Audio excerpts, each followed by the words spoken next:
Welcome to another GINA program. Today we're here with the Fire Chief of the Guyana Fire Service, Mr. Marlon Gentle. Welcome, Mr. Gentle. Thank you. Tell us about the Guyana Fire Service strategic plan. The Guyana Fire Service strategic plan was developed in 2014. It was meant to be a 5-year development plan to modernize the fire service in its entirety, both from its operational and its administrative capacities and capabilities. We're at the stage now where we have employed the strategic management group or department who will manage the implementation of this plan. This strategic management department consists of a head of department, the monitoring and evaluation officers, and someone else to look at the legal aspects of the plan. So we intend, now that we have that management department in place, it's now left for us to start implementing the plan. As I said, the plan is a 5-year development plan, and it's primarily it will be based on 7 main goals and objectives in terms of modernizing the Guyana Fire Service in both its operational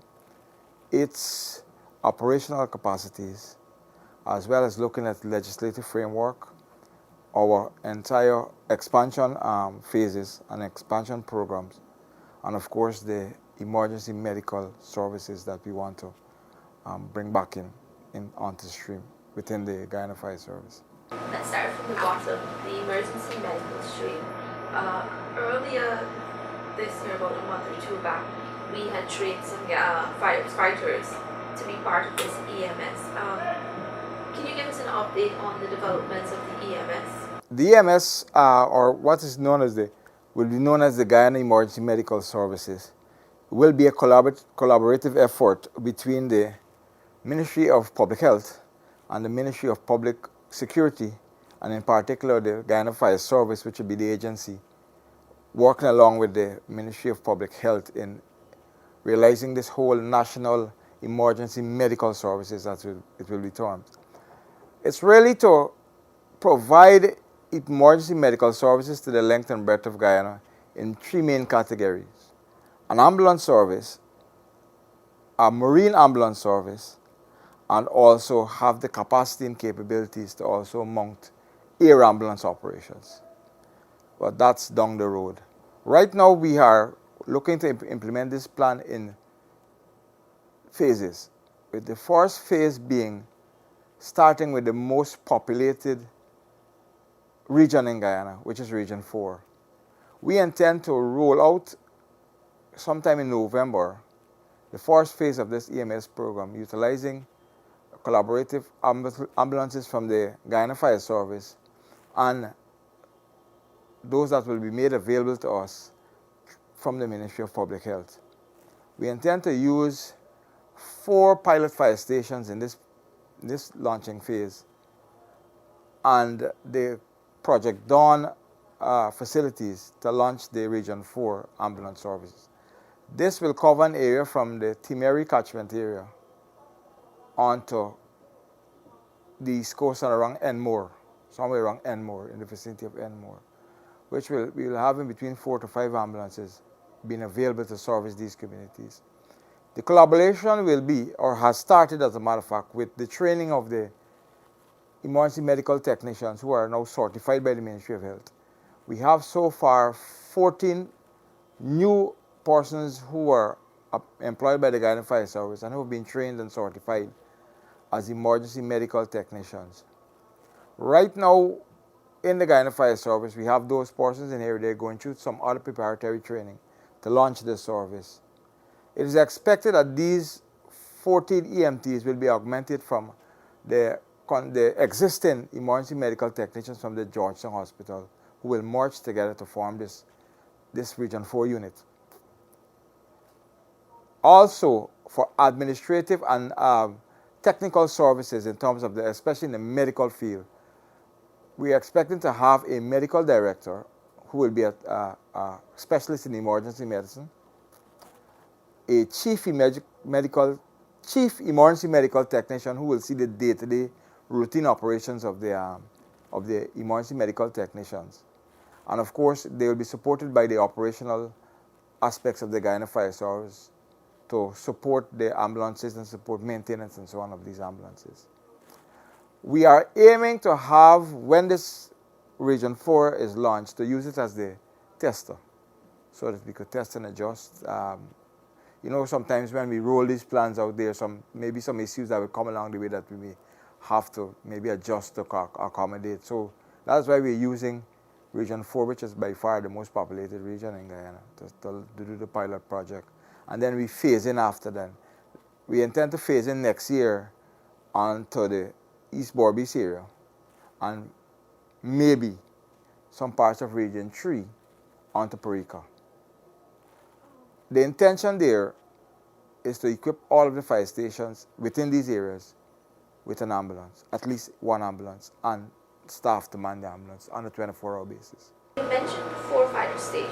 Yes. Have you identified these 4 stations? Well, the 4 fire stations that we're looking at right now for the first launch, well, it will be 3 fire stations, 3 fire stations and the Ministry of Health's area that they control. That will be at Project Dawn, the Project Dawn compound that we did the training. The next area will be the Alberton Fire Station, and one at Central Fire Station, one at Alberton Fire Station, and the other at Diamond Fire Station. Those will be the 3 for the pilot project. The command center for the EMS would be where? Because it's a collaborative effort. Right. Right now we intend to use the Fire Services 912 system for emergency communications for the ambulances. It therefore means that medical calls or emergency medical calls will be made through the 912 system, and the dispatching and facilities to support the emergency communications will come from our 912 system. For clarity's sake, persons who, what would constitute an emergency medical call? Well, I don't want to go there. What I will say to you is that the specialists in this field, there's a protocol, and that protocol will be communicated. We will have some media conferences and so on, so as to communicate what will constitute a medical and what will be the modus operandi of this emergency medical service. Because you're quite right. Some things that may not be maybe a medical emergency, but it may not be that threat of a medical emergency that necessitates an ambulance response or something like that. We would be likely to see this protocol when we launch in November? The protocol will be communicated prior to us launching the ambulance service, so that the public will understand how this ambulance service will be run and what will constitute these calls. Because there are some timelines that has to be, in medical terminology, the timelines like the golden hours and stuff, depending on the level of casualty or the extent of injuries or so on. In terms of procuring equipment for the EMS, that would be vehicles and other medical equipment that may be needed. Can you tell us about that? That we intend to use of course, the budgetary allocations that will be made available to the agencies. We have already made representation for budgeting for next year to expand the phases. This year's budget also, we have been able to acquire 2 ambulances, which will be arriving in the country sometime either later this year or very early in the new year. But ideally, to roll the ambulances out for the entire, especially the entire coast of Guyana, where the most population lives and dwells, and most of our activities are, of course. We have made a projection for the use of at least 20 ambulances.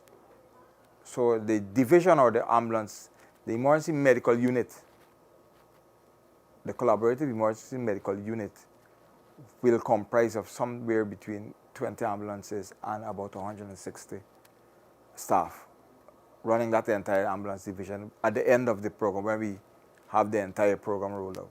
How many ambulances are we starting with? We're starting with 5, as I said, right? And it will be incrementally increased as we go into the different phases. The other part of the strategic plan you mentioned would be capacity building, Yes, training. training. Can you tell us a little about that? Right now, we have someone working on updating our training curriculum.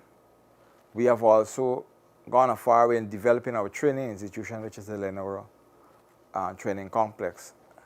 We are now at the final stages of that training complex, putting in the physical training area. And that physical training area consists of the firefighting simulators. As you will understand, in the field of firefighting, you have to have a lot of what we call practical experiences to do firefighting and understand fire behavior and this whole gamut of fire protection. Maybe unlike the policeman or the soldier who has a firing range and different field areas that they could train, most of the time our experience will be garnered from actual activities. But that has changed for us somewhat in firefighting sciences and also training, in that you have to simulate some of these conditions using in a safe environment. And that's why we invested in that firefighting simulator, which is at the final stages. Right now, most of the work that is being done there is the completion part of the phase, which is the putting on the tarmacs and the hard training areas and the field training areas. We also have one more visit from the experts who would have designed the firefighting simulators. They're coming from the UK, and they have to come and do the final testing and certification of it before we put it into effective use. So when we are finished with that, training, especially core training, will step up. Of course, we will have to expose some of our officers also to that level of training so that they could become instructors and also cascade that training down to the rank and file membership. But as far as technical support is we have already had good relationships with some of the fire training centers in the overseas. Last year and earlier this year, we had 5 officers who went to the first phase of the development training, practical development training and instructor qualified training in the UK at the Severn Fire College. Those persons are also we're going to be looking to them to provide some training in Guyana, because you will understand that our conditions here will be different. Even though we are firefighters, fires maybe have the same type of behavior and so on. And the conditions, the environment in which you operate also has a lot to do with how you deploy, how you operate. So we have the training school up and running, and then we could now invite persons with various expertise to come to Guyana and to do some of the training in Guyana, expose more of our people to more up-to-date training as we modernize not only in our stations and thinking, but also the way how we roll our services out, how we conduct our firefighting activities and our fire protection activities. Has the Guyana Fire Service benefited from overseas training? You mentioned the UK is likely to come and offer some training. Is there any other international partners that you get assistance from? We have also worked with some partners out of Canada. Right now, we're still we're in consultation with one of those partners out of Alberta, Canada. As a matter of fact, right now we have a large donation of training equipment, training manuals and so on. That's on the wharf. We're about to clear those stuff, and some other training aids to help with the training school. We expect that those persons have also indicated by their indication of their willingness that they will also like to be a part of doing some exchange training programs with us. Because it's not only we stand to gain, these persons also are very impressed with our conditions and would like also to have some exposure of some of their own people here too, to understand our environment and firefighting in the tropics is a different story. The importance of modernizing our fire service, as you mentioned. Can you touch on that? Well, as we look around, you look around in Guyana, you don't see any, what you used to see 20 years ago, you see far different things, or you're seeing higher structures going up. You're seeing the embrace of modern day technology, modern day materials in technology, in building construction and everywhere else. And therefore, if you as the fire service wants to stay on top or stay within the development trend, you have to modernize. It makes no sense that you're operating, but you're still operating maybe in the 80s, 70s, and 80s when what you're going to be confronted with in the environment in which you operate is far more advanced in every way. So yes, you have to modernize, you have to adjust, and you have to be able to understand what you have to protect and how to protect that. And that's basically the firefighters' role or the fire services' role in providing that fire safety protection for the nation.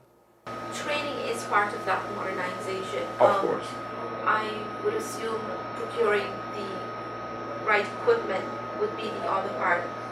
Can you tell us about that? Well, right now, as I said, the strategic management unit is in. Now they're now being set up. But one of the goals also is to harmonize and modernize our equipment, in that we have the right equipment for the right conditions, and that could give us the type of service that is necessary for our environment. So to sit down and tell you, yeah, we're going to get newer trucks, well, of course we will get newer trucks.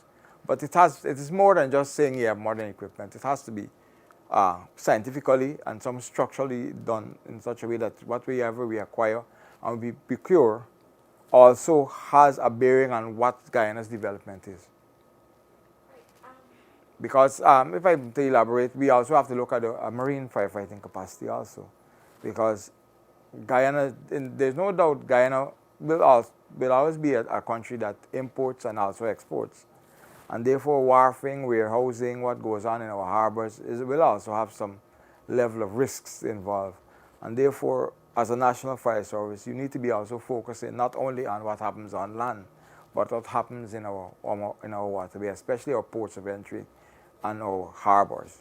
What capacity does the Guyana Fire Service have for marine firefighting? Right now, we do not have, but we have been we're satisfied based on our representation at the ministry level that attention is being given to us in this aspect. And I don't want to go further, but I'm very optimistic that next year we're going to start seeing some efforts in resuscitating or bringing back that marine. Because back in the history of Guyana, we always had a marine capacity. I think at one time we had 3 fireboats in the harbors. So we will be refocusing on building back this capacity Yes, once again. Touching on the expansion of the Guyana Fire Service, elaborate please. If you drive around Guyana now, you will see the demographics are shifting. What used to be large open spaces, cane fields, are now sprawling communities. Intersposed with that also, there's also development in industrial and this type of large storages and so on. The Guyana Fire Service would have been more centered in the city of Georgetown, New Amsterdam, and just around the close environs. But when we understand now that the shifting of the population from the coastland to hinterland development, new townships are now emerging, airstrips are being upgraded, the communities will move, communities will form up around these areas as the development comes. So we have to intelligently anticipate that Guyana is going to develop. We have to find ways of moving from only the coastland to the hinterland. We've started that program, but we need to build on it. We have some amount of capacities at Letem, at Kwakwani, at Madhya, and in the Northwest District, and in the form of auxiliary firemen and with some small amount of equipment. But more needs to be done to these communities, especially those that are now being designated townships, have been made townships, where structured fire protection needs to be put in place with, of course, the support of the communities. So yes, in this year's budget, we've already started the construction of the new station at Letem. We are looking to go into Madhya and possibly Mabaruma next year to put down our permanent presences in these locations. Because even if we encourage the concept of auxiliary fire services, they still needs to have a small component of professional and regular fire services in these areas to provide that immediate support and to also manage the fire protection initiatives in these areas. I don't think we could go down right now to say put a number to the fire station, but we have to analyze what is going on. We are working along with the Ministry of Housing and the other developmental agencies to see what they have in terms of demographic shifting and so on, and trying to position ourselves or to anticipate what's going to happening, like let's say 5 years down in these areas. Because as we go along the East Coast now, we're seeing these things happening. East Bank, these things are happening. And there's no doubt that more housing areas and more development will happen in these areas, and the fire service has to be in a position to move its services into these areas to provide those services to the people. We are in the week of fire prevention. It's Fire Prevention Week. Yes. Your message to the general public. I would like the general public to understand that we're here to serve. We are the professionals who have been entrusted with the duties and commitment to put out fires. But at the same time, we want the public to understand that most of these fires are caused by members of the public. And some of them are caused through negligence, lack of proper commitment, but it all goes down to the human factor. And what I'd like to appeal again is to our country folk, our countrymen and women, adhere to the basic 5 safety principles. Just like how you would buy a piece of equipment, there's a little warning order, how to use it. And that should be the guide of whatever you do. I understand, and I'm heartened by the efforts made by members of the public to lift their standard of lives. But at the same time, when they do this, do it in a safe manner. Yes, you could acquire more equipment, but just spend a little time to upgrade your electricity supply, the way how you use it. If you do some extensions to your property, do everything in such a way that you don't put yourself in danger by removing your exits, your entrance. Even if you use grills, at least consider within that grill work some mechanism that for emergencies. Because we understand that you build your homes, you need to protect it from everything. But most of the times the protection we see more is for the intruder, security kind of protection. Invest in some smoke alarms. They're cheap, they're affordable. I don't want to use the word cheap in this word, but they're affordable and they could last you and they could serve you well. Invest in a fire extinguisher. Teach your children fire safety. Be devoted or devote some time to not only your physical security but also your fire safety. Do things in your community that will assist in preventing fires instead of becoming more hazardous or becoming a hazard in your community. And that's what I like to share on this Fire Prevention Week message. As a matter of fact, today the Guyana Fire Service celebrates its 59th anniversary as a body and as a separate entity from the Guyana Police Force. On this day, we separated from the Guyana Police Force in 1957 by an act of parliament. And that happened because the need for a professional fire service was seen there after the fires of 1945 and 47, when the whole of Ropstown and the business community was almost wiped out. Thank you for watching this Gina program. I'm Tiffany Rojas.